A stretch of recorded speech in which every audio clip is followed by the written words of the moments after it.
um lugar bonito, onde foi realizada a festa do milho. Também, né? Festa do milho com encontro do MST e encontro de violeiro, uma festa muito bonita. Já podemos começar. Eu vou passar a palavra para a Aline Carmona, nossa secretária municipal de Ação Social, né, Aline? A Aline, então, vai fazer o convite aos palestrantes dessa segunda parte. Um abraço para vocês e a Aline com a palavra. Bom dia a todos. Eu fui apresentada como gestora, né, que atualmente estou como gestora, mas eu acho importante falar que eu não sou da cultura em si, no sentido assim, eu não sou nenhuma fazedora de cultura, mas fico encantada com a cultura e por isso hoje também na frente da Secretaria de Desenvolvimento Social que fala da cultura. E quando fui convidada para estar nesse espaço que maior parte das pessoas eu admiro tanto que eu estou gelada desde ontem, né? A mão vai tremer e eu tive que pedir muito a Deus assim para me iluminar, para dar conta do recado. Aí hoje de manhã, quando eu peguei assim a liturgia diária para ver a palavra de Deus que teria, estava assim, lá na leitura de Pedro, a primeira carta de São Pedro.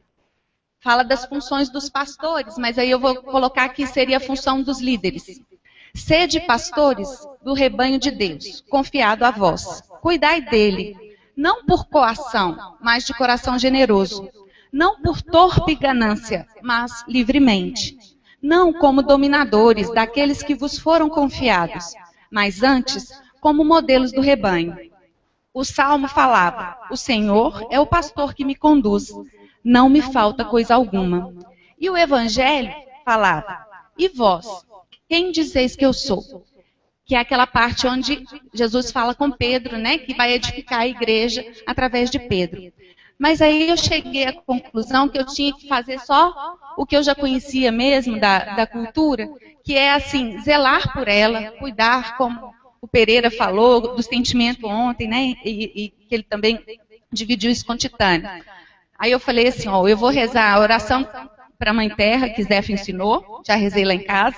Eu vou vestir a blusa de lira, porque atrás fala da questão da verdade, que quando a gente veste a nossa história, quando a gente resolve contar a nossa história, muitas vezes a verdade incomoda, tanto a gente quanto ao outro, né, e o espaço. E eu vou pegar o livro de Frei Chico, para conseguir ficar mais assim, achando que eu posso olhar alguma coisa aqui, né, e cantar a música de Josino, que não está aqui, e que, em nome da minha menina, eu vou cantar um pedacinho, só que eu não tenho música, voz boa, igual você. Então, seria... Peixinho de aquário é bichinho indefeso, és temerário e leso. Pássaro de gaiola é bicho despreparado. Quando a sorte vai e lhe olha, fica bobo parado. E aí, eu não sei cantar ela toda, mas é uma coisa que... É uma coisa que me deixa muito alegre, porque a minha filha, quando a gente passeia, e algum coleguinha lá longe, Belo Horizonte, outro estado, escuta a música e gosta e começa a cantar, ela mostra que sabe cantar, ela fala assim, e ele é meu amigo, e eu conheço a filha dele. E eu acho que vai um pouco por aí da gente se empoderar da nossa cultura, né? Em relação ao que hoje a gente vai falar aqui, né, que é o relato de experiências, eu vou ser um pouco, já comecei, né, rebelde, porque talvez isso não seja coordenar a mesa.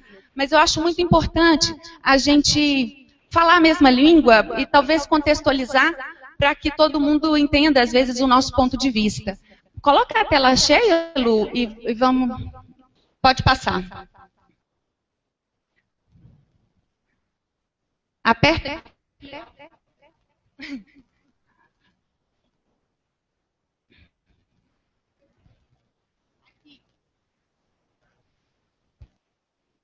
Então, é o F5.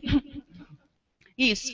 Então, assim, quando Jequitinhonha canta e dança, todo mundo se encanta. Todos esses grupos são nossos aqui de Araçuaí, né?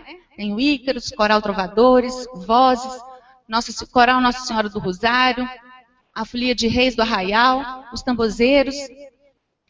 Pode passar? Lu, vamos lá. É porque não passa?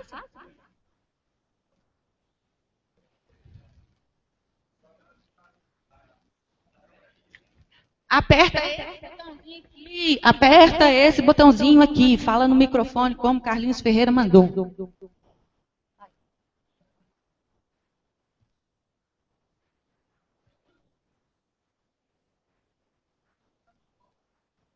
Alguém pode socorrer lá? Aí. Tá, então assim, desde a programação, eu entendi que ontem seria, né, a apresentação da proposta, que não é nada fechado, não é imposto, então vai ser uma construção, uma reforma, ou como o Guilardo falou, né, uma reconstrução, e aí a gente está na cultura, falando de patrimônio cultural, vamos falar em restauração dessa rede. Hoje seria a apresentação de pontos de vista diferentes, para que a gente possa refletir. E aí, amassar o barro, que é amanhã, eu considero que será o cultivar. Pode passar?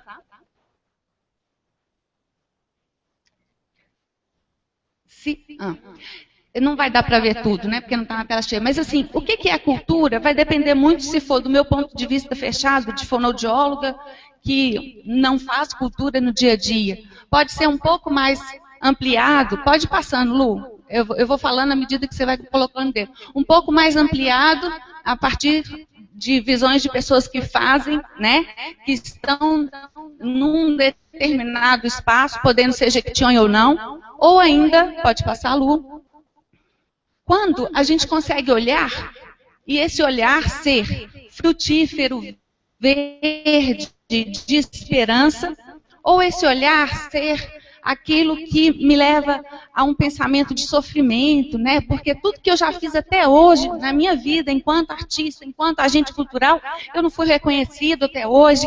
O Vale faz para o mundo inteiro e a gente não consegue ter uma boa qualidade de vida aqui ainda. Por quê? Então, tudo isso vai depender. Como que eu olho para um prédio desse? Pode passando, pode passando. Como que a gente vai contar a nossa história, né? Se ela passa pela Bahia Minas ou não. E aí, eu fui lá no dicionário de Frei Chico, quando fala assim, o que é cultura? Lá tem 5 definições só de cultura. A primeira vai mostrando do latim, né? Colere, ou colérico. Habitar, cultivar, zelar. Saber acumulado por uma comunidade. Cultura é vida, acontece, é dinâmica, tem dono, como a Titane falou aqui. Mas é a tradição da coletividade, é tradição e criatividade. Também fala lá que é um complexo de conhecimentos da população, de músicas, de hábitos, de comeres, né, e saber. Pode passar, Lu? A cultura é vida do espírito, é a chave que dá acesso aos segredos mais profundos e mais ciosadamente guardados da vida dos povos. Essa é uma definição do Papa João Paulo. E lá na frente, o Frei Chico compara isso como a condição de se gerar a identidade nacional. E, por último, ele coloca que cultura gera sujeitos livres e igualmente produtores de beneficiários da totalidade da cultura. Afirma liberdade, ao negar a possibilidade de domínio. Pode ir, Lu. Minha boca está secando, que eu estou ficando nervosa. Dá uma água. Tem. O que é rede já foi falado. Quem somos nós, vamos nos identificando aos poucos. O que já fizemos e fazemos é o que a gente pretende colocar aqui no relato de experiências. O que buscamos e como faremos, com certeza amanhã a gente vai tentar formatar. Pode passar? Mas eu vejo desafios que a gente precisa apontá-los. Pode? Conceito de sistema, foi falado aqui do Sistema Nacional de Cultura, que nós precisamos fazer com que ele se concretize, não só nacionalmente, mas para que isso aconteça tem que ser em cada município no estado, né? E esse sistema, todo mundo tem que entender um pouco o que é. Pode ir? Pode passar, Luciano. Quando ontem o Vilmar falou do SUS, aí todo mundo conseguiu entender. Pode passando, só passando imagem. Lu, só passa a imagem. E aí, lá na questão da saúde, quando foi fazer essa questão do sistema da saúde, eles tiveram muito que discutir o que é saúde. E aí teve que mudar o paradigma, porque antes, lá na época do Jeca Tatu, né, era considerado que saúde era ausência de doença. Já depois, e na nossa Constituição prevê isso, que saúde é um conjunto muito mais ampliado de condição de vida que não só ausência de doença. Pode passar, Lu. Da mesma forma, hoje, a gente tem o Sistema Único de Assistência Social, que precisa também, pode ir, de começar a trabalhar esses conceitos. O que é assistência? Ou o que é assistencialismo? O que nós estamos buscando? E aí, para a gente chegar, pode passar? Para entender o Sistema Nacional de Cultura. Por que não o Sistema Único de Cultura? Porque não tem jeito de ser único. A cultura vem da diversidade. Então, esse talvez seja um dos únicos sistemas da política, né, pública, que não vai poder chamar único. Vai ter que ser nacional, para ampliar a questão da diversidade. E aí, assim, o que é cultura? A Lourinha lá fala assim, quando eu crescer quero ter muitos vestidos. E a Moreninha fala, e eu muita cultura. Se você sair na rua sem cultura, a polícia te prende? Não. Experimenta sair sem vestido. É triste ter que bater em alguém que tem razão. Mas aí, assim, quando a gente vê Lira ali saindo de trás da máscara, por que não a cultura como aquilo que o nosso companheiro Celso Freire está fazendo lá em São Paulo, que não pôde estar aqui? Discutindo a economia criativa, discutindo formas da gente gerar renda no nosso município, no nosso vale. E aí as dimensões da cultura, elas são várias, que implicam também na questão da economia, da cultura de cada um, né, do saber, e do econômico no político, que aí tem muita simbologia. Pode passar, Lu? Pode passar? Quando a gente parte para os princípios do sistema, a gente tem que entender de forma integrada. Integridade, passa de novo. O que é volta lá. O que é integridade? Aí, eu acho que é onde o fora do eixo talvez não seja compreendido, é onde muitos de nós não conseguimos nos identificar naquelas empresas grandes que cada um gostaria de trabalhar, como o colega que falou, que trabalhou na Veja, mas não se encontrou lá, né? E em outros lugares, a gente não fica satisfeito por quê? Por causa da integridade dos nossos valores. Se a gente entende que sistema, passa os três pulando, que sistema é o mesmo lá no nacional, no estadual e no municipal, só vai mudar os atores. Pode ir, Lu? Muda e muda. Aí tem aquela estrutura que, se a gente entender, nós vamos partir para a seguinte reflexão no final das apresentações das experiências. Os valores que pregamos durante toda a nossa vida e que chegaram até nós, graças à nossa cultura, não podem ser somente objetos do nosso conhecimento, mas precisam ser encarnados na nossa vida e na nossa história. Pode ir? Esses valores precisam de uma mediação institucional para fazer parte da vida das pessoas. O povo brasileiro lutou pela democracia e escolheu como mediação para a garantia de direitos para todos o governo, que são as políticas públicas que ele vai executando. Conforme podemos, eu pulei um não sei o que lá. Conforme escolhemos os nossos representantes, né?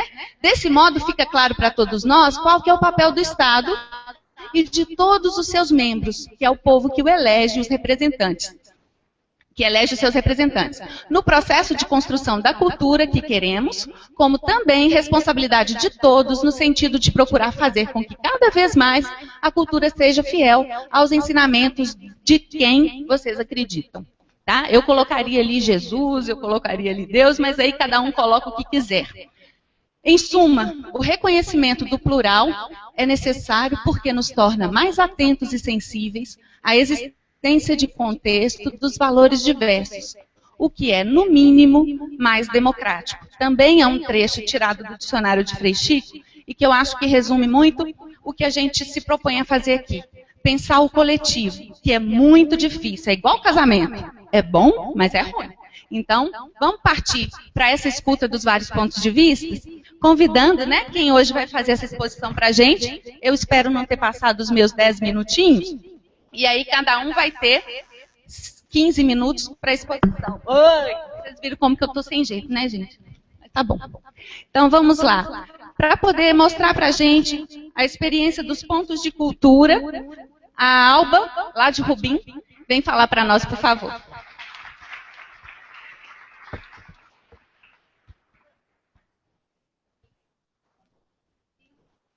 Então... Aqui vocês que mandam. Então foi invertida a pauta. A Márcia vai falar do programa maior, que é Cultura Viva, e logo depois eu falo da nossa experiência. Então a gente combinou que ela fala primeiro, eu falo segundo, e acho que outra pessoa, acho que alguém vai falar de CONSEC. O Guilardo está representando o CONSEC, que é o Conselho Estadual, e o Vinícius vai dar o ponto de vista do Legislativo, não é isso? Então vamos lá, começando por Márcia.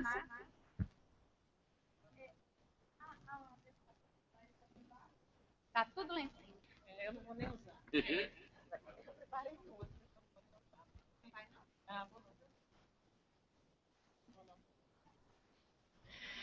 Bom, gente, boa tarde ou bom dia? Bom dia. Olha, eu até preparei a apresentação, mas resolvi deixar uma fala mais espontânea mesmo. Eu acho que a minha fala, o contexto dela se dá, claro, a partir da experiência de ter participado do início da implantação do programa Cultura Viva, né?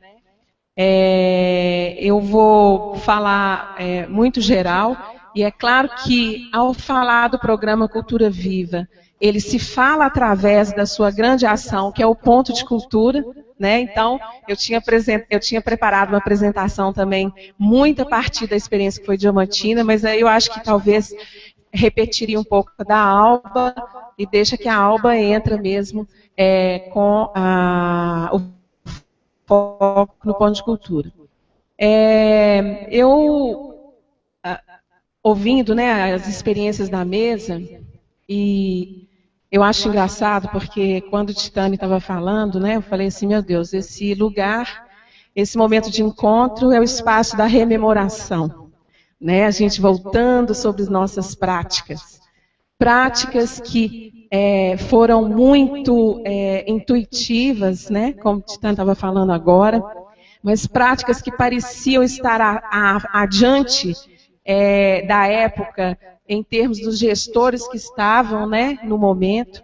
Não sei se é possível a gente fazer essa conclusão, ou talvez os gestores da época não conseguiram ter a sensibilidade de ter se tornado a alavanca para as nossas práticas, que a gente talvez pudesse ter andado muito mais. Mas aí disse também que nada acontece fora do seu tempo, né? Nem sempre o geral que está ao entorno da gente está preparado também para aquilo que determinados grupos, pessoas, né, parece que conseguem fazer a síntese que está fazendo.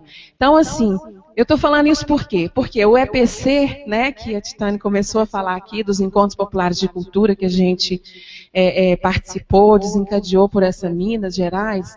Eu lembro que eu lá em Diamantina, né, aquela matuta lá, professora de arte, no ensino fundamental, inquieta para danar, né, dentro do movimento cultural, eu recebi uma carta, né? E aquela carta, a linguagem, os termos, os conceitos daquela primeira carta que saiu de Belo Horizonte, né? Ela encontrou em mim toda a semente daquilo que ela estava proposta. Porque como é que ia me mobilizar tanto, né? Simplesmente um papel que eu recebi lá em Diamantina fazendo a convocação do primeiro EPC, né? E a gente foi em bando. E aí, assim, para falar do programa Cultura Viva, eu só andava em bando, né? Porque eu carregava o povo junto.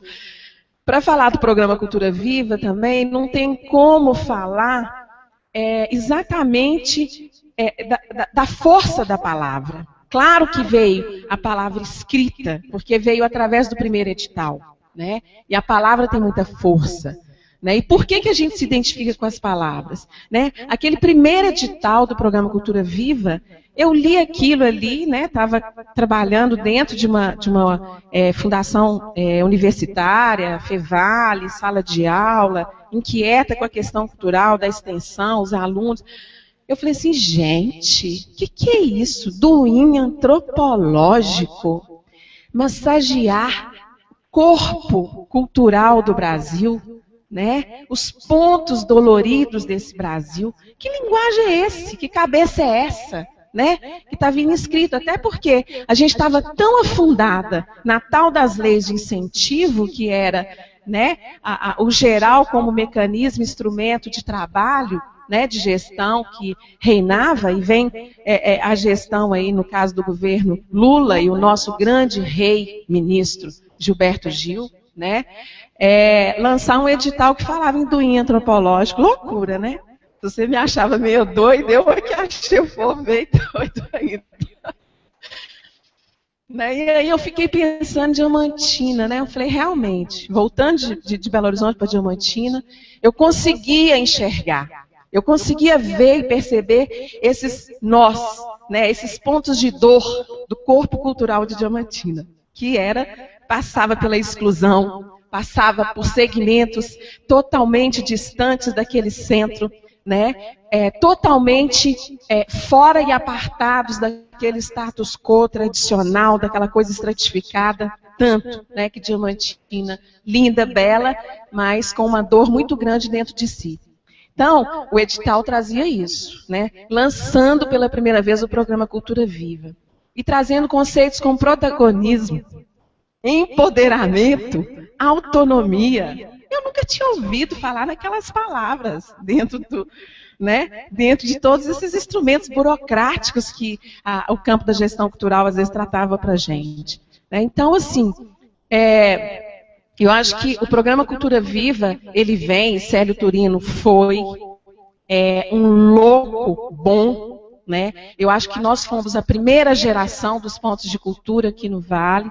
Diamantina a gente aprovou 1, aprovou 2, inclusive depois, mas a proposta exatamente diferenciada de um Estado que não impõe, mas dispõe. Né? Esse era um dos princípios do Cultura Viva, né? Em que o Estado passasse a ser um mediador, um facilitador. Esses eram termos utilizados o tempo inteiro naquela coisa burocrática que chegou até nós, né? Do escrito. Esse Estado que propõe ser uma alavanca social, um potencializador de energias sociais, né? Isso em 2004. Esses conceitos, é claro, eles estão presentes até hoje, né? São os principais aí do programa Cultura Viva. Tá? Então, lá em Diamantina a gente juntou, foi feita a opção, fizemos o trabalho, pegamos principalmente a capoeira, o hip hop e a percussão. Né? O programa tinha, o edital tinha essas diretrizes gerais, então possibilitava você trabalhar com os atores, com o seu jeito, com a sua forma, né? E aquele recurso, com as linhas também que vinham atravessando, pegando a noção de cultura, tradição, memória, mas com ruptura, inovação, né? O vínculo entre o local e o global, partindo para o local, né? Essa correlação, essa proposta do programa Cultura Viva, de fazer esse empoderamento local a ponto da gente inverter, né, da gente não só se inserir nesse espaço do global, mas do local determinar mais o que esse global trazia para a gente. Então, o próprio termo local, né, que foi cunhado dentro da proposta também. Claro, gente, não do programa Cultura Viva, mas o programa Cultura Viva, né, ele coletou, né, ele percebeu, ele captou, ele sintetizou diversos movimentos sociais que estavam em curso no Brasil, né, e divinamente bem na gestão do Célio, com o ministro Gil, né, deu conta de traduzir isso nesse programa Cultura Viva. Então, eu acho que, é claro que o recurso inicialmente que parecia pouco, 185 mil, contrapartida, o kit multimídia, porque a ideia de tradição, ruptura e memória. Então, a cultura digital também como uma das linhas fundamentais de trabalho e que realmente é fundamental. Né? Agora mesmo a Alba estava lá, nossa, mas o aspecto da comunicação, nossa, né? Ela é estratégica para a gente tem uma série de problemas. Né, o programa Cultura Viva trouxe uma moçada muito doida da cultura digital, do software livre, né, e é isso mesmo, e é bacana, né, esse rompimento de questões de mercado, de monopólio, né, do Brasil se empoderar também perante as outras nações na área de ciências da informação, da tecnologia. Né, então, o pessoal é muito adiante com a antena, né, da cultura digital, com software livre, implantando nos pontos de cultura. Então, assim, a gente trabalhou, né, com o programa Cultura Viva em Diamantina, claro, com essa possibilidade de fazer do jeito e da forma, com as opções nossas, com a autonomia nossa, né, mas integrando junto a uma rede, porque o princípio de rede e de gestão compartilhada também é a grande outra premissa do programa Cultura Viva. Então, a ideia do Conselho Cultura Viva, do Fórum, do TEIA, da comissão, que é o caso de Minas Gerais, né, que eu acho que a Alba deve traduzir, foi uma construção, claro, não no estalar de dedos, foi de muito debate, muita briga, muitos encontros que a gente fez por essas minas também, entre os gestores do Ponto de Cultura, né, mas foi feita a Comissão Nacional, hoje a gente tem a Comissão Estadual, né, o Fórum de Pontos de Cultura, e a TEIA, né, que é o espaço do encontro, da troca, do intercâmbio, da mostra das experiências, da produção e da renovação do próprio, de tudo que o programa Cultura Viva. Então, assim, eu acho que eu não vou ficar aqui repetindo, né, exatamente o que é o programa Cultura Viva, tá? Eu acho que ele não é novidade mais para ninguém. As coisas estão muito acessíveis hoje, basta você conectar, entrar na página do MIC, você baixa tudo, né, tem acervos, está tudo escrito lá. Né? Seja bem-vindo aí, nosso prefeito, né, presente aí, Marcos Lemos, de Carbonita, vereador Cocada. Que bom, a presença de vocês, né? Então, assim, eu não vou ficar aqui falando, porque os conceitos, para mim, eles são maravilhosos, eles realmente empoderaram, né? Eles ajudaram a gente a desesconder esse Brasil profundo que tem em cada cidade, porque o melhor do Brasil realmente somos nós, os brasileiros, né? E o Ponto de Cultura trouxe essa possibilidade de possibilitar e de ser essa alavanca.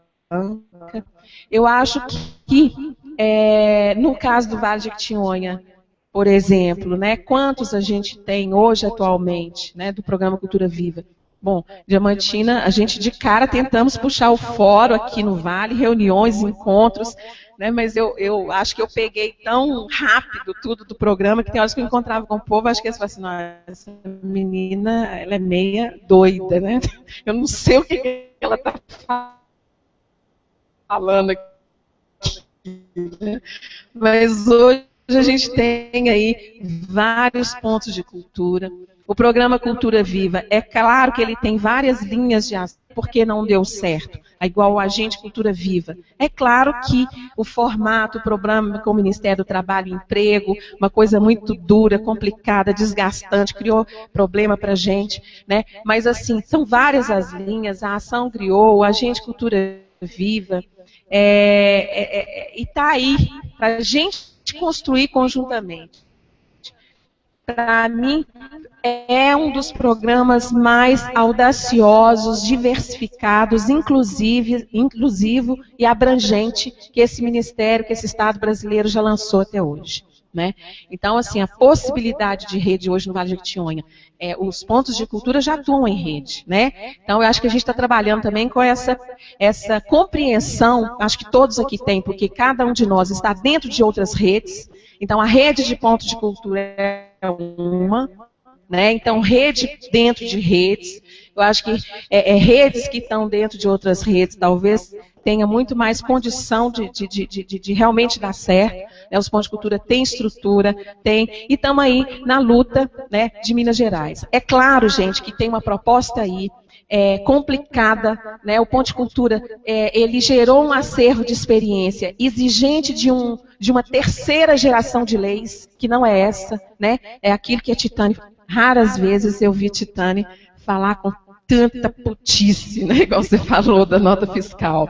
Imagina, para os pontos de cultura de primeira geração, foi um caos, deixou dezenas de gente maravilhosa, que fez do recurso multiplicado, né, inadimplente, né, por causa a forma desse Estado brasileiro se tornar impenetrável, né? Então, assim, tá aí o marco civil, o novo marco legal que está lá tramitando. A gente tem que apropriar, tem que baixar, tem que pressionar, porque essa proposta diferenciada, ela não a sensação, viu, Alba, eu estou até ficando mais quietinha na rede, mas assim, se essa parte burocrática no Brasil, se não der conta do novo marco civil realmente andar, é como se, para nós, na relação com o Estado, que é um Estado impenetrável, autoritário, que não dialoga, burocrata, né, com toda a experiência, se não vier essa mudança,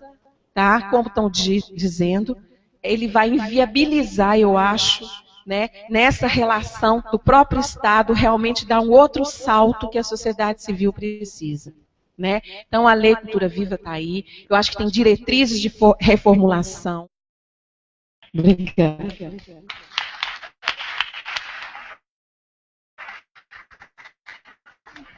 Obrigada. Alba? Eu acho que é isso. Só de ir escutando cada um, mesmo que a gente não consiga debater antes do almoço, como alguns colocaram, nos grupos de trabalho vai ser esse espaço para pegar todas as figurinhas, né? Obrigada, Lê. Bom dia a todas, a todos. Meu nome é Alba e o nosso ponto de cultura, Carlinhos Ferreira em ação, o microfone. Nosso ponto de cultura é em Rubim. Nosso ponto, o nome dele é Folias da Cultura. E eu vou contar só um pouquinho da história de como é que foi, né, todo esse processo de conveniamento, de a gente chegar, pleitear um ponto de cultura, para depois falar um pouquinho do que está acontecendo. Mas não precisa de ser agora, não, daqui a pouco. Viu? Então, vou falar primeiro e depois que eu falar, eu vou mostrar só as imagens de lá. Valeu? Obrigada. De como tudo começou. Então, é o seguinte, eu sou do Vale, sou de Rubim, na verdade eu nasci em Almenara, mas eu sou de Rubim, e fiquei fora bastante tempo, e quando foi em 2004, eu retornei para o Vale, morei em Rubim, 1 ano e pouco, e depois acabei prestando um concurso, eu estava desempregada, então fui parar em Almenara. E foi aí que a história mais ou menos começou.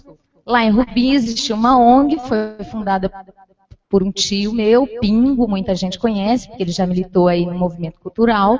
E aí ele me falou, Alba, você podia assumir o ponto de a ONG, porque a gente já cansou de trabalhar por, né, aqui. O nosso trabalho é voltado para a geração de renda, para a melhoria da qualidade de vida do povo daqui, da região. Eles trabalhavam especialmente com o pessoal do MST, mas já deu o que tinha que dar. Então a equipe já estava cansada, já tinha trabalhado muito, então nós entramos e foi quando a Secretaria de Estado da Cultura lançou o edital de pontos de cultura. Mas antes de assumir,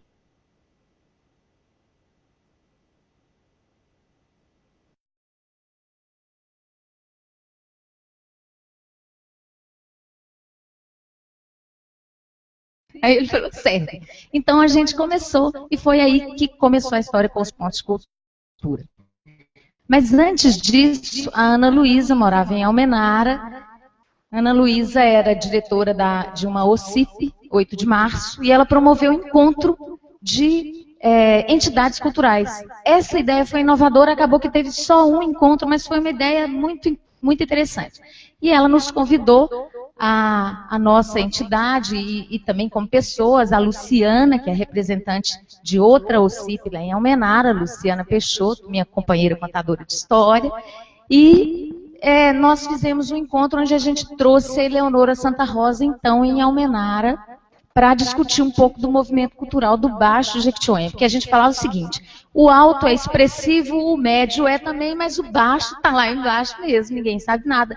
Não tem estudo, não tem produção cultural, não, quer dizer, produção que a gente diga assim, de aporte, né? Então, bom, e cada cidade tinha que levar um grupo folclórico para apresentar alguma coisa, e foi aí que Rubim levou um grupo de folia de reis, mirim.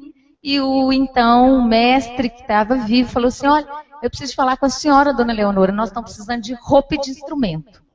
E aí a Eleonora falou: tá aqui meu cartão, eu te dou roupa e instrumento. E aí eu estava lá e aí o mestre ficou na minha cola, falou assim: Alba, agora você vai ter que me ajudar, porque a Eleonora prometeu e a gente vai ter que buscar esses instrumentos. E aí fomos para Belo Horizonte, Eleonora sai da Secretaria de Cultura rapidinho, assim, não deu outra. Aí um dia eu estou lá no Mercado Central, fui fazer umas comprinhas, encontrei com ela e falei: ô Eleonora, você ficou devendo um negócio, você saiu, mas você tem que pagar. Aí ela falou assim: Alba, agora eu vou falar com a minha equipe, mas o que eu vou te sugerir é que você concorra ao edital de pontos de cultura. Então eu não entendia nada, nem sabia o que era ponto de cultura nesse sentido. O que a gente soube era muito genérico, de 2004, né? Eu estava morando no Espírito Santo. Então não tinha conhecimento. E foi aí que a gente então passou a ter um pouco de conhecimento e fizemos o projeto então para qualificar e subsidiar as demandas daquela folia de reis que precisava de instrumento, de roupa e etc. No decorrer do processo é que nós fomos vendo que a coisa não era bem assim, que o projeto era muito mais amplo e que exigia de nós tantos conhecimentos que nós não detínhamos.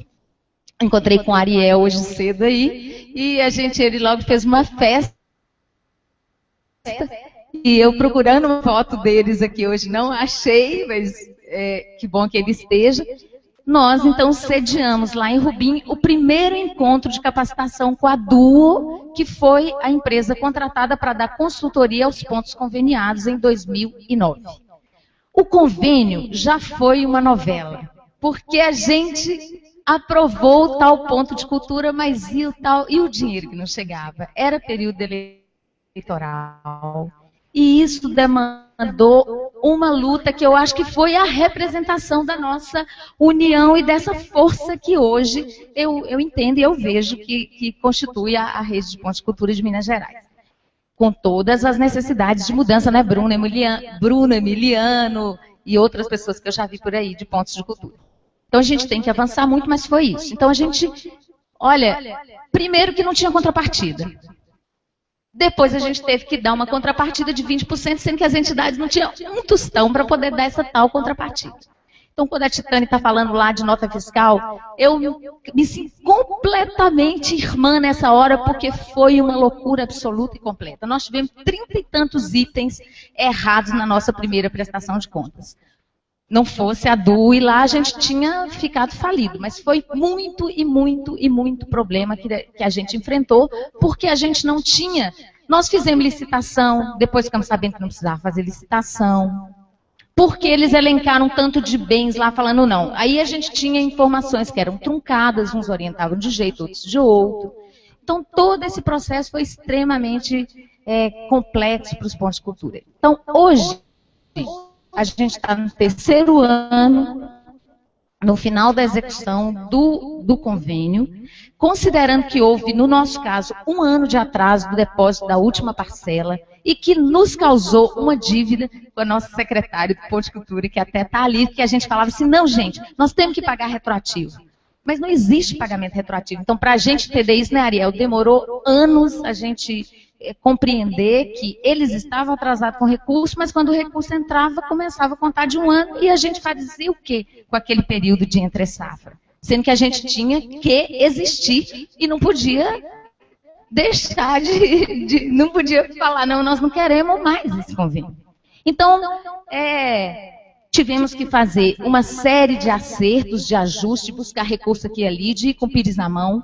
A nossa grande boa sorte, articulação, foi com o poder público municipal, com todas as deficiências, mas foi quem reconheceu o nosso trabalho e começou a cobrir uma parte desses buracos, que senão a gente realmente tinha fechado as portas, nós não fechamos por isso. E sem falar que também foi extensamente falado aqui, Tânia também falou disso, mas uma cidade como Rubim, que tem 7.700 habitantes, falta capital social, falta pessoas para poder trabalhar. Nós não lidamos com profissionais top na hora que a gente precisa de determinadas coisas específicas, como eu estava falando hoje com Márcia, comunicação, acervo, banco de dados. Praticamente todos os profissionais nossos a gente traz de fora, né, de Belo Horizonte, e daí aí a gente procura aqui no Vale, mas às vezes eu encontro uma pessoa ótima em Minas Novas, mas tem um problema seríssimo de transporte para lá, porque não tem transporte rodoviário e etc. Então, outro detalhe que é interessante, mas que tem que ser ponderado. Nós estamos aqui na esquininha da Bahia. Às vezes eu tenho muita gente legal ali em Vitória da Conquista, mas eu não posso contratar, porque é outro estado, eu tenho que contratar em Belo Horizonte. Então, tem uma série de coisas que têm que ser reconsideradas, que têm que ser revistas no Ponte Cultura. No programa. Bom, então, convenhamos, executamos, e aí a gente participou da primeira teia, que foi em 2010, acho que foi em fevereiro de 2010. Nessa primeira teia de 2010, muitos pontos nem sabia da existência dela, a gente logo depois, teve a teia nacional, que foi em Fortaleza. Eu digo assim, aqui dos conveniados, né? A nossa, depois que a gente conveniou, a que a gente pôde participar, foi essa que foi em Fortaleza. Aí fomos, aquela coisa enorme, maravilhosa e complexa, né? Também cheia de problemas, mas que nos fez ficar unidos, e aí nós criamos a comissão estadual. Essa comissão estadual, da qual eu fiz parte dois anos seguidos, representando o Baixo Jequitinhonha e o Mucuri. Então, nós estabelecemos uma série de ações que a gente ia fazer para potencializar as ações de cada microrregião. O Xavier era, então, o gestor do Ponte Cultura da Márcia Bethânia, e nós, então, sonhamos com uma Kombi, de Diamantina, né? Mas é porque Márcia está aqui, é Diamantina.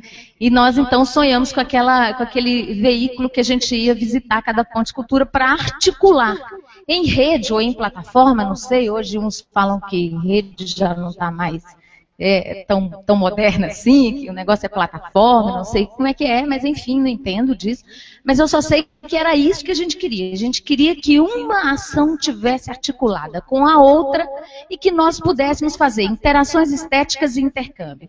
O Ponte Cultura de Rubim, desde o início, ele pensou, tem que intercambiar. Se nós não intercambiarmos, vou roubar um pouquinho lá do termo da biologia, nós vamos eutrofizar, porque a gente vai ficar sem oxigênio aqui, não tem jeito. Então, se a gente não tiver isso, a gente não dá conta de sobreviver lá. E realmente estamos passando por essa enorme dificuldade, porque o Ponte Cultura está encerrando o convênio, e nós não temos a garantia da continuidade. Mas a garantia da continuidade nem é uma coisa que eu defenda, como nós temos que continuar naquele mesmo formato. Porque eu entendo que tem que abrir o edital para outros pontos e novos pontos de cultura. Porque eu acho que é uma política maravilhosa, agora precisa de ter diversas adequações e ajustes. Bom, nossa comissão estadual agora está negociando. Era importantíssimo que Manuela estivesse aqui, uma pena ter colocado Manuela e Bernardo à tarde, era bom eles aqui, a gente tem que falar algumas coisas. Esses 18 milhões agora não vão ser mais para 3 anos, vão ser para 2 anos, mas tem outras ações dentro desses 18 milhões que não vão ser 18, vão ser 15, divididos em 2 anos para os novos pontos de culturas, que serão 100 também.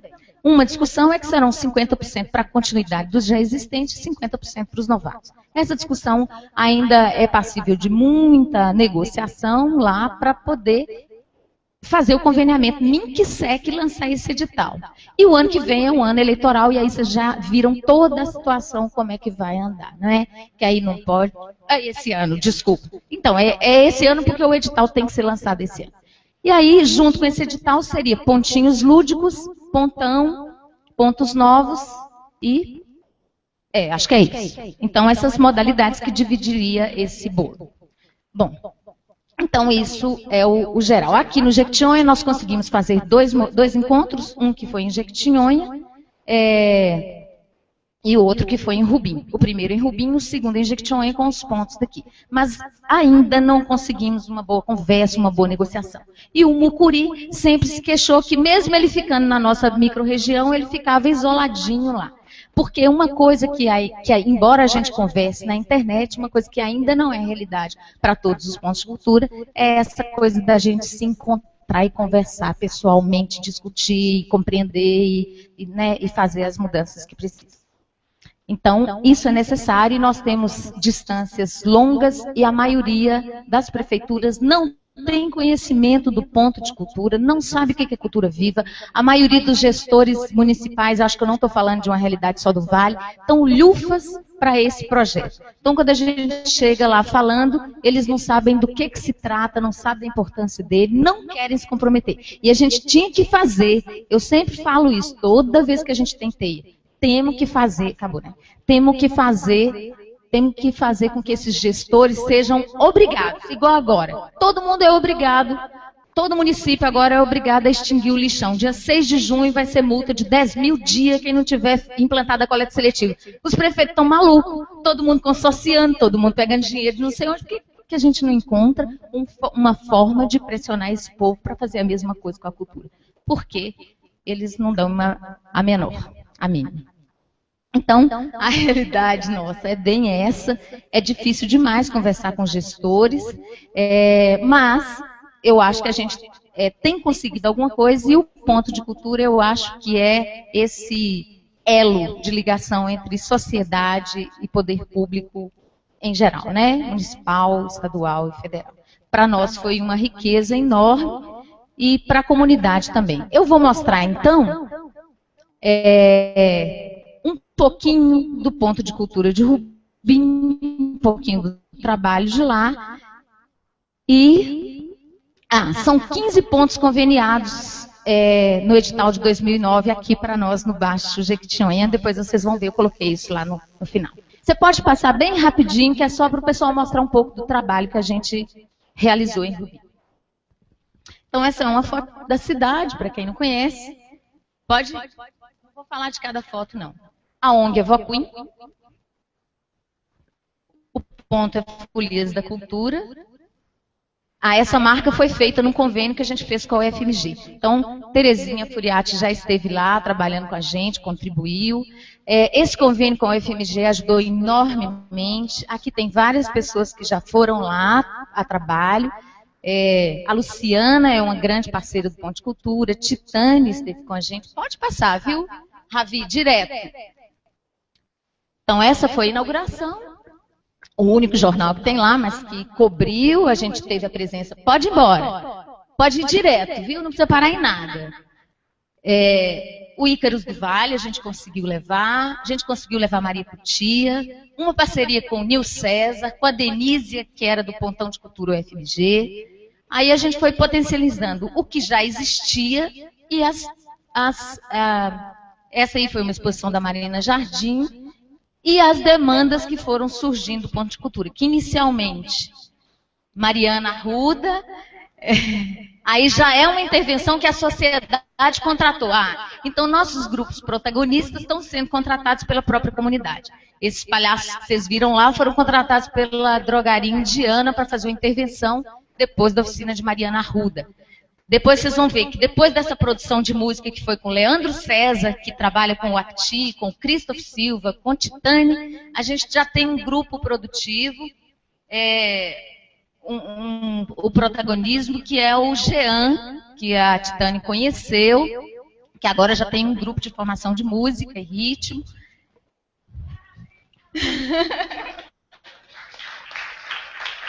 Essa galera, pode passar, vai embora. Então, os meninos construíram marimba de vidro da capo, do início de comprar madeira até finalizar, marimba de vidro de porcelanato, com sons de tubo de PVC.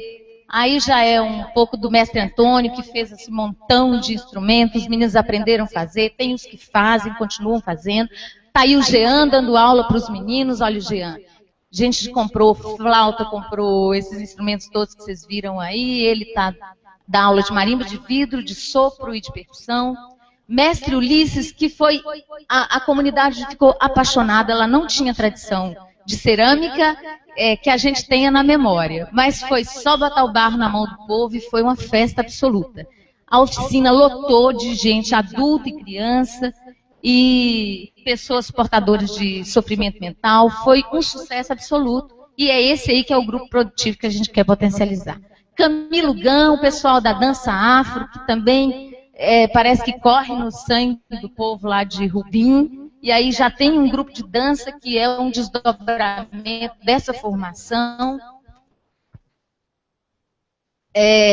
Os meninos que tiveram a possibilidade, até com Danilo, que é o esposo de Luciana aqui, com a oficina de imagens, de fazer fotografia, vídeo, uma oficina belíssima aí para a meninada que foi de xilogravura, de cybercordel, dos meninos da comunicação, lá da UFMG. Eles aprenderam a fazer blog, site, tanto que eles que manuseiam algumas dessas ferramentas que a gente tem lá, com toda a precariedade. Também o espaço é um lugar de exposição, a comunidade quando quer vai lá, expõe. Esses foram os cyber que eles produziram. Tem um outro projeto bem legal agora que a gente fez convênio com Mais Cultura, que a gente vai começar a executar agora em março, que é um projeto de biblioteca, de estímulo à leitura, que chama Bibliofolias, é bem legal. Isso daí também é um negócio legal que a gente implantou, que não é novo, né? A gente copiou, é a caminhada ecoliterária, que a gente visita os lugares de Rubim, e a gente vai recitando, contando história, lendo. Então, a biblioteca da ONG Voquim está recebendo doações de livros. Tem uma página na internet só de doações, a gente já tem um acervo bem legal. Eles produziram diversos vídeos, não vai dar para apresentar para vocês, não é o caso, mas produziram diversos vídeos. Aqui é uma parte que a gente também tem que contar, que eu e Luciana, lá foi eu e Gabe, aqui eu e Luciana, a gente faz esse trabalho no Vale inteiro. A gente conta história para criança, para adulto, e aqui a gente está contando para uma escola municipal, né, Lu? E aí a gente conta juntas essa história. E a Gabe, que esteve lá, bom, aí é um outro projeto que a gente está fazendo agora, que a gente está precisando de recurso para lançar, viu, pessoal? A gente teve o dinheiro do FEC, fez o DVD, ele está sendo prensado, que é um documentário sobre a folia de Reis, e não é só sobre a folia, é sobre os meninos e o boi. Como que os meninos apreendem essa tradição e como que eles resguardam a tradição e eles incorporam e reproduzem, enfim. Então, isso daí é um pouco do que foi feito esse ano. Nós fomos até Ouro Preto para conversar com Deolinda. Essas imagens não estão boas, mas é do nosso cineclube, que chama Cineclube Folias, que a gente saiu de dentro só do espaço físico e foi para as praças. Aqui é intercâmbio, aqui é uma teia. E, bom, então esse texto aí não vai dar para ler, mas foi um texto que o Ponto de Cultura, que a UFMG pediu do Polo para eu fazer, falando um pouco da nossa experiência. Aí eu falei que ela era uma grande conquista para a gente, né, e principalmente para regiões como a nossa, que era muito isolada, que faltava política pública para isso e para a promoção e valorização da cultura, então que para nós estava sendo muito importante. E eles... Pode passar, e eles pediram, e aí alguém perguntou hoje, quantos são os pontos de cultura? Mas parece que não vai dar para ver. Mas está aí, Rubim, Genipapo, Comercinho, São Gonçalo do Rio Preto, Almenara, Couto Magalhães, Virgem da Lapa, Couto Magalhães são 2 pontos de cultura, Coronel Murta, Veredinha, Jequitinhonha, Salinas, Datas e Taipei. Então é isso, gente, deixei de falar coisas, é claro, mas eu agradeço a paciência. Muito obrigada a todos. eu fico muito grata de poder estar aqui e de poder contar essa história. Quero contar, viu, Vilmar, que eu não sabia e que fiquei muito contente, viu, Vilmar, de vocês verem que a gente está trabalhando um pouquinho lá, tá bom? Obrigada. Ô, Márcia, você pode reivindicar um pedacinho se eu tirei de você antes, viu? Mas como você tinha falado que ia ser um complemento, na verdade, gente, a mesa também conta com o ponto de vista do legislativo. E o Marcos Vinícius, que é vereador em Itaubim, está convidado agora para poder fazer a sua parte. Eu queria só ir emendando um pouco, né, costurando o que foi falado aqui. Eu sinto que eu sou aquela representante do que ninguém quer ver, né, que é gestor. Mas o que tem de tudo de errado é quem cobra as notas fiscais, que puta que pariu, como eu vou também me dar a liberdade para falar. Mas é assim, o que eu mais vejo hoje como oportunidade, eu comentei ontem com o Vilmar, é o seguinte: todos que são, vocês aqui, que são agentes culturais, vocês têm um potencial enorme de fazer a politização. Todos são muito politizados e conseguem exercer essa influência. Porém, por conta da raiva que vocês têm da burocracia, da política, né, as leis, os detalhes, muitas vezes vocês ficam com tanta raiva que nem percebem que em algumas situações tem saídas que são possibilidades de justificar aquilo que vocês realmente fazem e que podem fazer com o recurso que têm de uma forma contínua, sem precisar de parar tanto. Mas para isso, nós, Brasil, vamos ter que conseguir fazer diferente, e aí a falha do gestor mesmo, porque as políticas, elas estão assim separadas. A cultura é mãe de todas, e nós temos hoje, por obrigação, no Brasil, né, primeiro no mundo, por conta dos objetivos do milênio que foram traçados lá na ONU, que a gente tem a Unicef aí trabalhando em muitos municípios,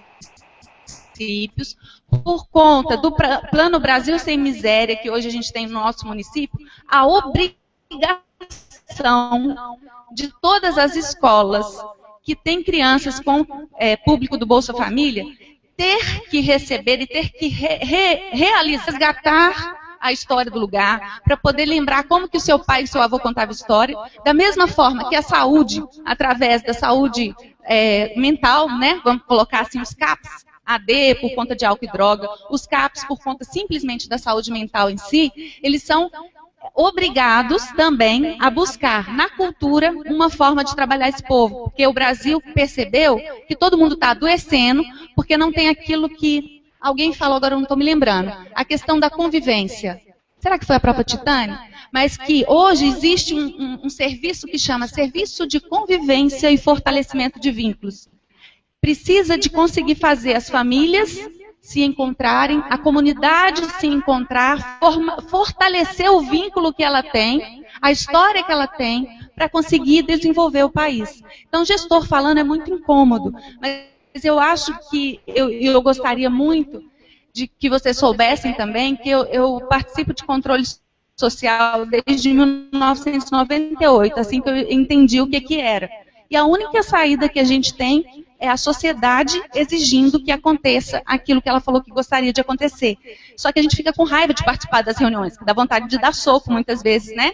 Quando a gente está numa reunião de Estado e aí a pessoa fala uma coisa e não é verdade e tal.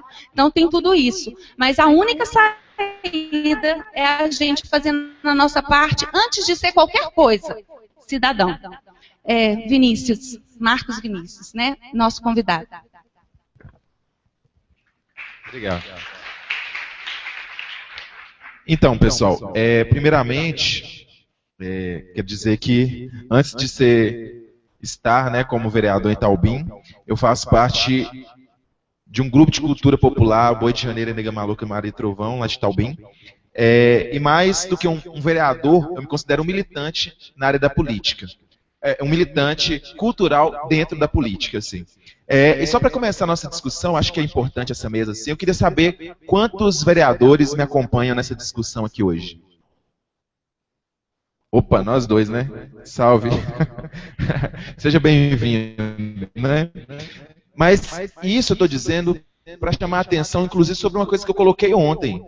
Gente, não adianta nada nós montarmos mesa, convidar pessoas para que nós possamos ouvir políticos falando, mas os políticos não ocuparam esse espaço também para ouvir o que o movimento está dizendo, para ouvir as nossas manifestações, ouvir os nossos problemas. E eu acho que em muitas partes nós temos culpa por isso também, porque se nós não colocamos pessoas que estão pensando coletivamente, estão pensando conosco nesses espaços, eu acho que a gente vai continuar conversando sozinho ou conversando com a mão deles, né? Então é uma coisa, é uma crítica que eu faço e eu acho que é uma coisa que nós podemos pensar também.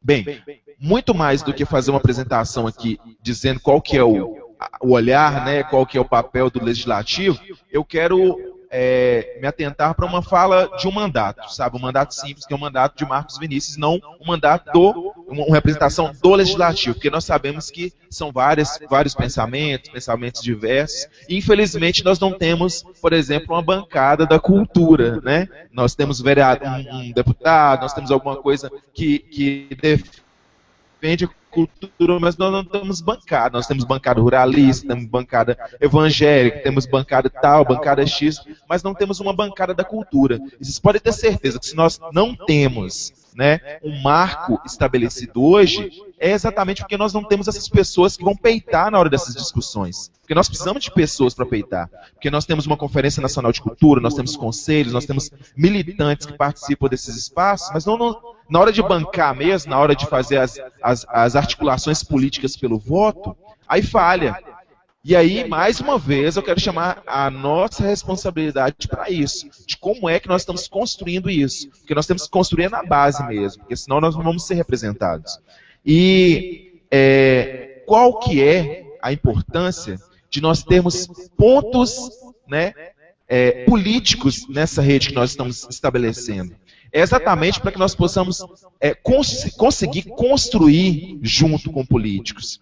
Eu estou pensando, por exemplo, eu reporto algumas ações, algumas atividades que nós já tivemos no Vale de Jequitinhonha, e que, infelizmente, né, esse papel da importância do político nessa discussão foi deixado à margem. Mas não é porque nós temos que ver como uma pessoa que está no pedestal, não. Mas é a pessoa que vai nos ouvir nessa discussão. E eu acho que se nós montamos uma rede que não é nova, que ela já acontece, mas que ela não está estruturada, é o que eu penso, essa rede ela não está estruturada, se nós não tivermos políticos compondo nela, mas muito mais do que compor, né? Compor a mesa, compor o evento, ocupar o local de destaque, mas se na hora da elaboração da lei está pensando sobre o lado político, na hora da formulação ou na hora de pontuar nos orçamentos do município, nós temos esse olhar também dessa pessoa que vai defender a nossa visão e garantir que nós tenhamos recursos. Porque nós sabemos que se nós não temos um marco legal, nós não temos grana, né? Nós não temos grana estabelecida. E se nós não temos grana, dinheiro, como é que nós vamos procurar receita dentro dos municípios? Como é?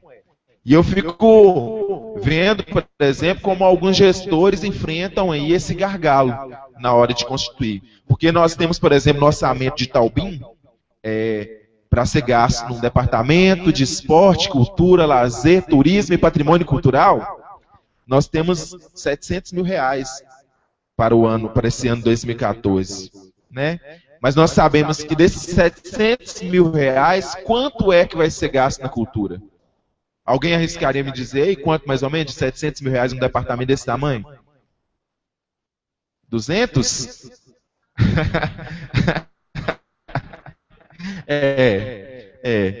Então, já está dando um exemplo aqui. A festa da manga já vai consumir uma grande parte. E é muito legal assim, as pessoas estarem levantando a mão para falar, e eu vou dar essa oportunidade. Por quê? Eu acho que muito mais importante de nós que estamos expondo falar, eu acho que é importante esse pessoal que está aqui colocar as ideias para funcionar e dar a opinião. Então eu vou abrir a fala aqui, porque levantou a mão, né?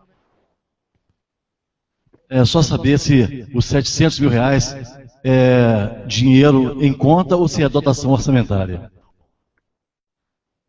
Dotação, muito bem destacada aí, dotação, dentro do orçamento.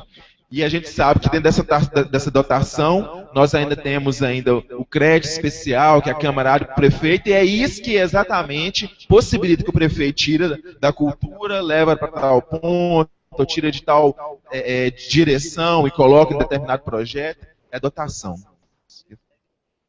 E os mega eventos. Gente, agora nós temos que discutir o seguinte. Eu acho que nós temos uma reflexão a tratar nesses municípios quando a gente tratar dos mega eventos. Porque eu acho que o município, as pessoas, e eu sei que não é o discurso das pessoas aqui, não é que nós somos contra os mega eventos. Nós não somos contra esse recurso que está sendo utilizado nesses mega eventos. Muito pelo contrário. Nós queremos que ele aconteça, ou pode acontecer. Mas nós queremos também que seja investido na cultura popular, que seja investido na folia de reis, que faz parte da cultura popular, que seja investido em movimento, né, que traz o ser do local, essa pessoa que está fazendo a cultura de Itaubim, de Araçuaí, de outras cidades do Vale do Jequitinhonha, para essa cena também. Porque quando nós vamos contratar algum ator, algum cantor, alguma banda de fora, é um mega evento mesmo, uma super estrutura. E quando o Boi de Janeiro vai apresentar, é como dá para fazer. O que dá para fazer? Eu falo com vocês assim, com toda tranquilidade, e isso não é fala só minha, é fala dos integrantes do grupo. O nosso grupo de cultura nunca foi tratado com tanto zelo, com tanto respeito, com tanta valorização, como nós fomos tratados lá em Turmalina. Nunca fomos tratados em Itaubim, em outra cidade, como nós fomos tratados em Turmalina. É tanto que as pessoas elas voltaram. Nós tínhamos pessoas, quando nós fomos para Turmalina, que já estavam deixando o grupo. Quando foi para Turmalina, falou assim, gente, eu sou bom, as pessoas gostam do que eu faço, é importante o que eu faço. Né? E isso é importante a gente deixar muito bem claro, porque não é também fazendo média só porque Turmalina, se vocês não tivessem, eu ia estar falando aqui do mesmo jeito, pode ter certeza. Não é fazendo média não, mas é isso, porque se nós, e isso foi colocado, né, nós temos vários militantes da cultura do Vale do Jequitinhonha que estão em secretarias, que estão em prefeituras hoje, mas deixam a desejar. Então, quando a gente vê isso acontecendo, é uma coisa que a gente tem que destacar mesmo, porque se nós não nos valorizarmos, quem é que vai valorizar? Quem vai valorizar? Porque se Itaubim não valoriza a cultura que está sendo feita na sociedade, é o político que está pensando, que olha para uma pessoa, porque eu quero colocar isso muito bem claro, porque é o que eu ouço no meu dia a dia, nas construções políticas que eu faço, nos locais que eu frequento, que o político, quando olha para uma pessoa, ele não vê um cidadão. Infelizmente não é assim. Quando ele olha para uma pessoa, ele enxerga um voto, né? E determinados deputados, quando olham para Marcos Vinícius, não enxergam um vereador, um cidadão. Enxerga vários votos juntos. Entendeu? Esse é um problema. É uma coisa que a gente tem que colocar. Infelizmente é assim. E aí, sobre a questão do marco legal. Primeiramente, é uma grande discussão que nós temos que levar para os municípios, que é a importância do município entender o Sistema Nacional de Cultura. A importância que tem o município trazer essa discussão do Sistema Nacional para os integrantes do movimento cultural, ou para também sensibilizar, porque na minha cidade, por exemplo, contador e tesoureiro tem uma importância muito grande de todas as decisões que o prefeito vai fazer. Então, para a gente sensibilizar um contador, gente, vocês não sabem como é que não é contador de história não, é um contador mesmo, o cara que cuida do dinheiro. Para a gente sensibilizar, né, um contador é um trabalho muito grande. Vou levar o microfone que o pessoal tem que ouvir. Boa tarde a todos, eu sou Shirley, de Governador Valadares. Isso que ele está falando sobre contador não é só em cidade pequena não, gente, é em qualquer lugar. É muito difícil sensibilizar o contador para que a gente possa conseguir algum recurso. É terrível, viu? Vocês verem como é que a situação é verdade. Então, gente, sobre essa questão do marco legal, eu acho que nós temos que tirar como encaminhamento aqui desse nosso seminário, eu acho que é uma das grandes iniciais ações dessa rede que nós estamos estruturando aqui hoje. Eu acho que cada pessoa tem que sair daqui e levar como tarefa de casa, conhecer o Sistema Nacional de Cultura, porque Marcos Vinícius não conhece completamente. Sabe, que possa ajudar outras pessoas, e nós temos que levar como grande tarefa para casa, nós conseguirmos e estruturar o movimento de cada cidade aqui para que nós possamos discutir, conhecendo, né? Porque não é só falar que é bom, que existe, que vai ser um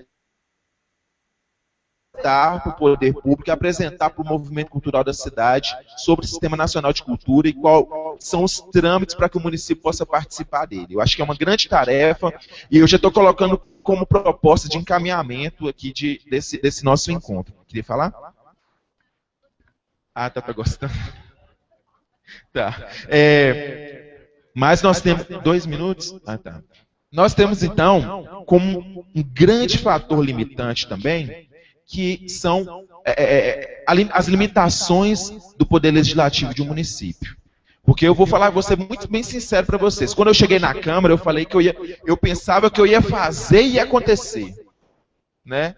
Não estou falando, sério mesmo. Quando eu me formei, eu achava que eu ia mudar o mundo.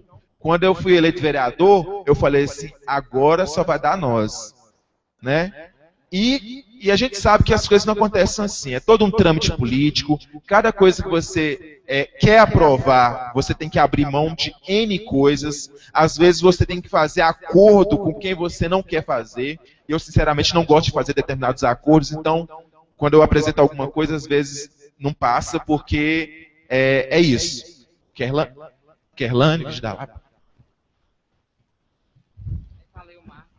Oi, gente, bom dia. Meu nome é Kerlane, eu sou de Virgem da Lapa. E quando se fala de cultura, muitas pessoas visualizam festas culturais como um movimento político ou talvez um movimento partidário. E eu penso, eu estou na cultura não porque é uma forma de renda, mas porque eu amo o que eu faço, eu quero deixar para meus filhos, deixar para os próximos que vêm aí, a nossa cultura e jamais deixar morrer. E eu penso que aqui, por ter gestores culturais, gestores aqui de ponto de cultura, que uma vara sozinha é fácil de quebrar. Agora, quando se junta todas, dificilmente se quebra. E a dica que eu deixo aqui hoje é que está na hora da gente unir, é hora da gente abrir uma audiência pública, é hora da gente regatar as camisas e correr e buscar o que a gente quer. Não é ficar esperando, pô, o meu prefeito não investe na cultura. Mas se você juntar com um grupo de pessoas que gostam da cultura, que valorizam a cultura e fazer um movimento na praça, será que não vai chamar a atenção do prefeito e de toda a população? Então a dica de hoje é nos unir mesmo e não deixar a cultura morrer. E o que está acontecendo nas nossas cidades é isso, a cultura só é valorizada em época de campanha, cultura só é valorizada quando tem um vereador querendo ganhar em cima, e a gente não pode deixar isso acontecer. Obrigado, Kerlane. Nossa secretária ali. Eu acho que tinha que ter um desconto no tempo, né? Que minha fala foi super compartilhada.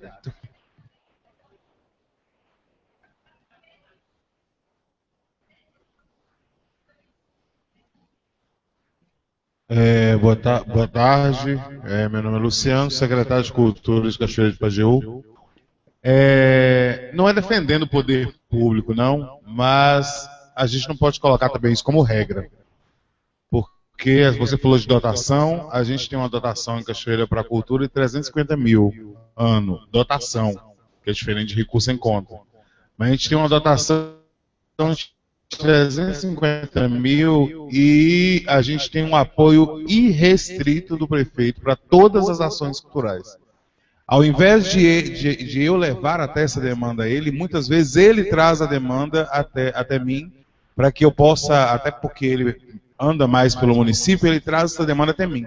Então é muito relativo isso de uma cidade para outra. Eu acho que até os prefeitos estão começando a se conscientizar de que eles precisam valorizar a cultura, porque aquilo é o que permanece depois que ele sai também.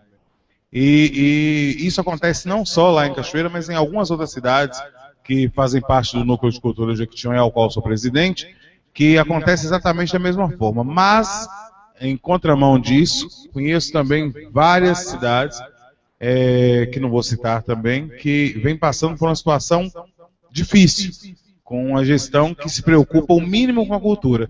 Então, o grande problema que eu acho que a gente está tendo é de conscientização dos prefeitos por parte da instância superior. Os prefeitos ficam sempre à espera de que alguém faça algo, ou que venha um recurso. Prefeito, você fala recurso, ele já fica feliz, o sorriso vem para o canto. Quando fala que vem dinheiro, ele já ri. Agora, quando fala que não tem dinheiro, que a gente precisa gastar, eles já ficam mais preocupados. Mas a forma de fazer isso é o gestor, não sei se aqui tem mais gestores diretos, mas o gestor levar até o prefeito a importância que isso tem para ele, não é só para a comunidade, mas para ele também, como gestor de todo um movimento que existe dentro do município. Obrigado. Bacana. 1 minuto. Então, pessoal, eu acho que o que constrói é exatamente isso, né? Essa fala aqui, como eu disse, foi muito mais uma provocação minha, né? Para que as pessoas pudessem falar. E eu quero chamar a atenção para os coordenadores das outras mesas, vamos possibilitar isso mais, vamos acelerar a fala da mesa, para o pessoal colocar opinião, para a gente conseguir construir, porque a rede vai estar fortalecida desse jeito. Boa tarde, gente. Meu nome é Edivar. Eu quero entrar nessa provocação aqui pelo seguinte. Parece que de um lado tá os operadores da cultura, de outros gestores, né, administradores, mas não tem que ser dessa forma, não. Tá? É preciso pensar que quem está administrando o dinheiro, prestando conta, ele tem o limite da lei e ele vai ter que trabalhar com isso. Tem a rigidez da prestação de contas. E é preciso que traga essas pessoas para cá para que os sensibilize de como é difícil para nós, para esse público aqui, fazer esse trabalho. É preciso ganhá-los para isso. Trabalhar a sensibilidade deles, e é preciso entender a dificuldade deles. Então eu acho que aqui nós vamos ter que reunir com essas pessoas. E aí eu quero dizer, contador, advogado também tem coração, sabe? E o que me traz aqui, eu sou advogado, e o que traz aqui é minha alma, meu coração, né? E essa experiência que a gente tem da interpretação da lei, de redigir, é que eu quero colocar à disposição. Aquilo que o colega falou, a colaboração, quando eu faço isso, eu atravesso, saio do tribunal e venho para cá, eu estou colaborando, mas eu ganho muito mais. Isso trabalha a minha sensibilidade. E penso que a hora que trouxermos os secretários de administração, os contadores, sentar aqui e abrir um painel para eles, porque não adianta só conversarmos entre nós, nós temos que trazer os outros aqui. Então fica aí a proposta de que a gente também traga esses outros parceiros, porque não são inimigos não, são parceiros com dificuldades também. Bacana a contribuição. Só antes de passar para a Titane, tem mais uma pessoa que quer falar e ele aqui desde o início. Aí, como eu estou fazendo esse papel de coordenação, eu vou propor também um exercício. Da mesma forma que ele perguntou assim, 700 mil de dotação orçamentária ou de recurso financeiro? Quando a gente, numa programação que a gente tem que seguir o horário, essa programação é a dotação orçamentária. Às vezes, o recurso de fala não é igual, tá? Porque não dá tempo quando um passa o papel do outro. Então, nós vamos fazer o seguinte, eu considero que o Marcos está dividindo a sua fala com os outros, eu vou permitir que ele feche a fala dele. Você quer escutar a Titane primeiro, ele e a outra, ou você prefere finalizar e passar para eles? É democrático, ele escolhe.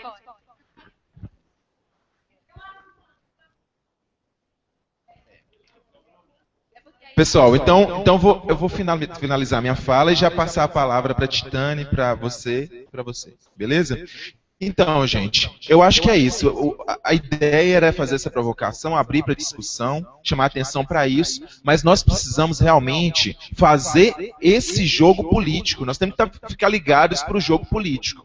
Se a questão é pressão, se a questão é mobilização para levar para dentro da Câmara, nós temos que entender isso. Lembra quando eu falei com vocês que eu achava que eu ia ter os superpoderes? Quando eu cheguei e li esse cara aqui, eu falei assim, não, então não é bem assim, que é um regimento interno. Né? Então não é bem assim, então vamos entrar na linha e vamos ver como que a gente pode fortalecer. Eu vi que tinha limites financeiros, que eu tinha limite de atuação. Então, pude dar minha contribuição como militante, como político, ofereço assessoria para a formulação de projetos para os grupos de Itaubim, me coloco à disposição de qualquer município também, né? Inicialmente, voluntariamente, como faço em Itaubim, porque eu acho que a gente tem que fortalecer para depois a gente conseguir também buscar outras formas de recurso. Quero dizer o seguinte, muito importante, eu já destaquei uma vez que acho muito importante, para a minha formação e para a formação de vários jovens da cidade, nós tivemos parcerias, então nós encontramos muitos parceiros, né? Nós temos 2 aqui hoje desses parceiros, nós temos a Terezinha, que fortaleceu uma rede da produção dos artesãos, nós temos o Polo representado também, que atua nessa formação com jovens e nessa área de articulação também de pessoas, de comunicadores do Vale e de fazedores de cultura também. Agradecer a vocês pela fala, senão minha bermuda vai cair aqui. Muito obrigado, estamos sempre à disposição, já vou passar a palavra então aqui. Para não parecer que eu sou injusta, é porque eu ia dar depois cada um uma oportunidade, né, de fazer o seu fechamento. Aí ele teve a dele, nós vamos escutar a Titânia, aquela senhora e o companheiro lá da frente, depois tanto Alba quanto Márcia podem fazer suas considerações finais, tá bom? Eu que falei a história da nota fiscal aqui, como todo mundo está voltando a esse assunto, eu quero esclarecer uma coisa. Não sou contra a prestação de contas, muito pelo contrário. Eu acho ela super necessária. Agora, topo qualquer coisa em relação à nota fiscal, desde que os nossos projetos tenham outro tipo de avaliação que não seja só fiscal. Esse é o nó. Porque sabe o que acontece? Tem projetos picaretas, com nota fiscal, com prestação de contas maravilhosa, ludibriando o recurso público. Projetos picaretas ruins, entendeu? Para vocês terem uma ideia, eu participei de um desses, nós abrimos uma ação trabalhista contra o produtor. E o Ministério da Cultura estava considerando ele brilhante. Por quê? Porque as notas fiscais estavam certas. Frias, erradas, mas corretas. A contabilidade aceitou. Então, primeira coisa, tem que haver, sim, outra forma de pontuar os projetos, outro tipo de avaliação, até para você decidir para quem você vai dar o dinheiro, como vão evoluir os editais. Segundo, tem que haver também regras rigorosas para o governo que dá o dinheiro e para os patrocinadores, porque para eles não tem. Não é raro o seguinte, eu mesma já participei de vários, aprovou-se o dia da finalização do projeto, 6 meses de oficina, 4 meses de ensaio, 1 dia de apresentação, você põe o carro na coisa, contrata aquele monte de gente, 80 pessoas envolvidas, você realiza o espetáculo, o final do curso, cadê o dinheiro que a prefeitura não pôs? Põe 5 meses depois, e quer a prestação de contas de antes. É ou não é? Então, para a prefeitura não tem rigor, ela deposita quando ela quer. Terceiro, patrocinador, vou dar um exemplo para vocês aqui. Eu estou envolvida em 3 produções enormes, profissionais. Várias desses elencos foram formados naquele curso que eu comecei a falar. Eu fui chamada aqui para falar dele e não falei. Daquela associação. Bom, a gente botou na rua um monte de gente, profissionalizou um monte de gente. Tem uma das meninas do elenco, por exemplo, fez um trabalho patrocinado pela Petrobras em junho e não recebeu até agora. Se não me engano, foi a Petrobras, posso estar errado. Terceiro, os Correios, no edital dos Correios, o espetáculo foi feito em dezembro, 1 mês em São Paulo, ninguém tinha recebido até agora. Fez para a Caixa Econômica, mentira, não é Correio, não, é Caixa Econômica, para a Caixa Econômica em Curitiba, em janeiro, e não tinha recebido também. Por que não pode ter regra para eles, só para nós? Isso que eu falo de questão fiscal, não pode. E sabe qual que foi o argumento último da Caixa Econômica? Por que ela não pagou o elenco com dinheiro público? Porque o funcionário tinha entrado de férias. Então, só que eu preciso falar de uma falha minha, mas aí na hora de falar da falha eu vou falar também que foi proposital. Era só para testar o controle social, entendeu? O controle social não se manifestou, que era o representante do conselho. E isso acontece muito. O governo não escuta o conselho. Não lembra de escutar e nem o conselho fala, ô, eu aqui! E aí o Guilardo tinha que falar representando o conselho. Tá? E eu esqueci de chamar. Nós vamos precisar ser bem rápido agora em função do almoço, né? Mas antes disso, Marcos, cadê Marcos Vinícius? Ali. Você sabe o que eu sinto muita falta no Vale, nas casas legislativas? Marco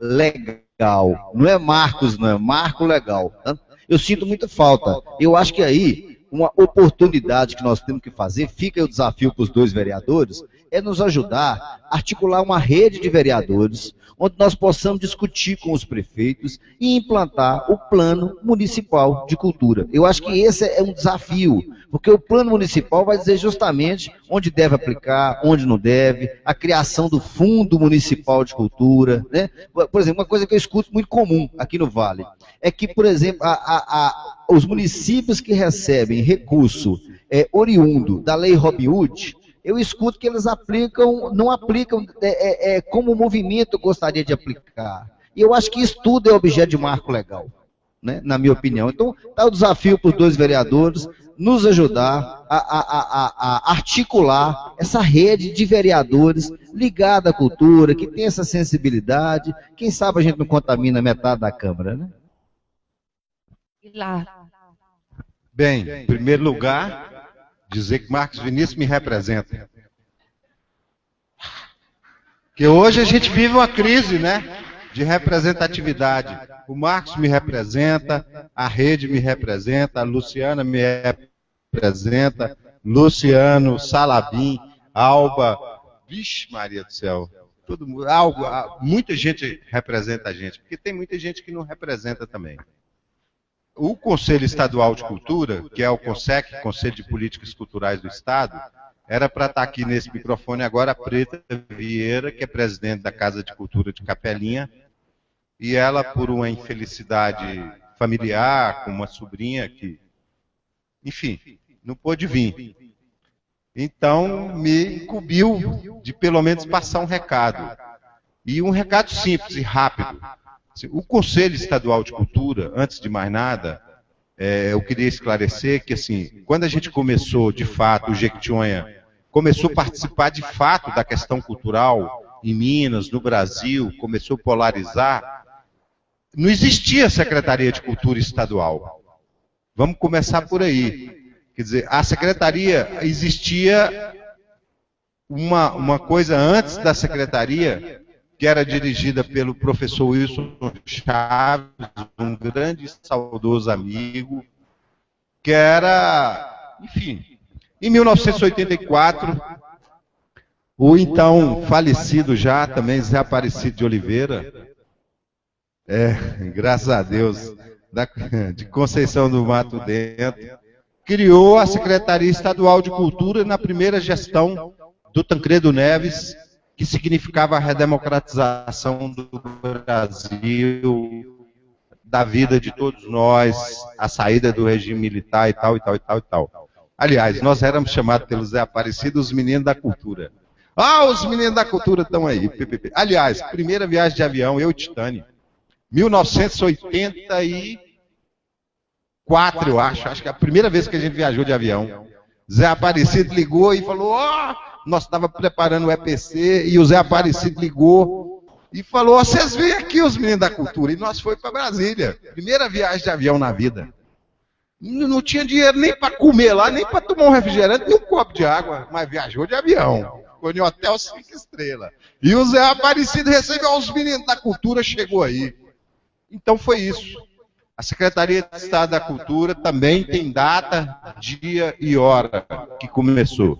1984, Zé Aparecido foi o primeiro secretário de Cultura. Eu não digo que tem saudade dele, porque ele era conservador, mas, de qualquer forma, foi uma pessoa que entendeu a nossa conversa, entendeu que a gente era diferente, entendeu que a gente trabalhava com cultura popular e nos deu espaço. E eu estou dizendo isso porque desde 1984, quando foi criada a Secretaria de Cultura, existia uma demanda da classe cultural, dos artistas, etc., pela criação do Conselho Estadual de Cultura, que é quem tem o poder de decidir e de propor políticas culturais para o Estado de Minas Gerais. Enfim, a gente passou 30 anos, para encurtar a conversa, 30 anos se passaram e esse conselho não foi criado. Finalmente, o ano passado, foi criado o CONSEC, que é o Conselho de Políticas Culturais do Estado de Minas Gerais. O Jequitinhonha participou, não tão ativamente quanto a gente queria, não tão coletivamente quanto a gente queria, mas a gente conseguiu, a duras penas, eleger Preta Vieira de Capelinha, presidente da Casa de Cultura de Capelinha, como representante na área de culturas populares. Então, o Vale, nós, o movimento, temos um representante dentro do Conselho Estadual de Políticas Culturais. O Conselho foi criado há 1 ano. Então, eu conversei com a Preta ainda há pouco, ela falou, não, dá os informes gerais e o conteúdo depois eu passo, disponibiliza para todo mundo. Mas, enfim, tem 1 ano que o Conselho existe, é o órgão responsável pela formulação da política cultural do Estado de Minas Gerais. Nesse momento está se debruçando, de fato, sobre a proposição de um plano, de uma política de cultura para o Estado. Esse ano foi todo gasto na criação de regimento interno, etc., na burocracia do Conselho. Chegamos agora numa parte que é exatamente a discussão de conteúdo. A partir de agora, nós vamos discutir dentro do Conselho o que seria uma política de cultura para o Estado de Minas Gerais, desejável não só para o poder público, mas principalmente para as comunidades. Uma outra coisa que aconteceu foi que o Conselho, além dos conselheiros eleitos, previa câmaras consultivas de cada região de Minas Gerais. O Conselho decidiu, na última sexta-feira, porque como não tinha mais condição de convocar reunião, de convocar assembleia para eleger as câmaras consultivas, o Conselho decidiu o seguinte: as pessoas que passaram pelas conferências municipais de cultura, pela Conferência Estadual de Cultura e pela Conferência Nacional de Cultura, serão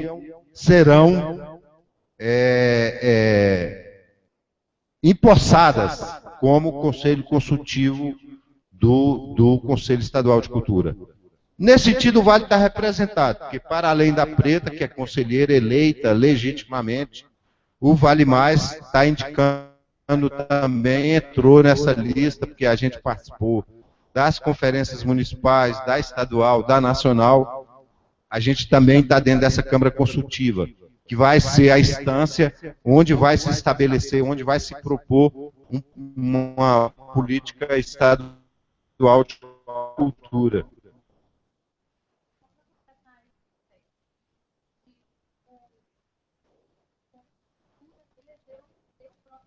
Exatamente. Exatamente. Então, a Alba está falando uma coisa fundamental assim. Porque muitas vezes, gente, a gente fica aqui no Vale achando que a gente é muito pequeno. Aliás, é uma ideia que nós precisamos abandonar. Mandou acabar, né? Vixe, Maria, tinha tanta coisa para falar, mas vamos acabar. Vamos acabar, tudo bem. É que, na realidade, assim, nós estamos muito bem representados. O Jequitinhonha, olha, eu acho que falta, o que está faltando muito no Jequitinhonha é ação local. Quer dizer, nós temos aqui a Aline, tem aqui Luciano, que é o diretor de cultura de Araçuaí, que está propondo fazer um trabalho, tem Marquinhos de Carbonita ali, que é o prefeito de Carbonita, enfim, tem vários representantes, mas são pouquíssimos, nem 2% do Vale, das cidades do Vale, investe na área da cultura. Quando investe é para fazer axé. Paga 300 mil para a banda de axé, 150 vai para o bolso lá, não sei de quem, 150 para pagar a banda. Então, nós precisamos parar com isso. Então, o informe era esse, assim, como a gente vai discutir amanhã cedo as propostas de curto, médio e longo prazo para a rede, eu só queria justificar que uma das propostas é o Conselho, a gente quer continuar no Conselho, mesmo que é ali que a gente vai fazer a disputa política para destinação de recursos, enfim. Então, essa discussão vai continuar amanhã cedo. Obrigada, Guilardo. O Salabim, e aí eu pergunto à senhora também se sente contemplada como ele, daquelas questões que ele não vai poder fazer aqui por conta de respeitar o tempo, de encaminhar isso por e-mail para a Vale Mais, e ter a resposta pelos expositores, tá? Aí a Alba tem 1 minuto para poder fazer suas considerações finais, e a Márcia, que foi a primeira, será a última, aí pode também estender, tá bom? Tá. Claro que a gente deixa de falar coisas, mas eu queria lembrar que a Cíntia, né, que eu nem te dei um abraço, mas foi uma das pessoas que, pelo polo, capacitou os meninos, e que foi uma maravilha o trabalho dela, e eu me esqueci.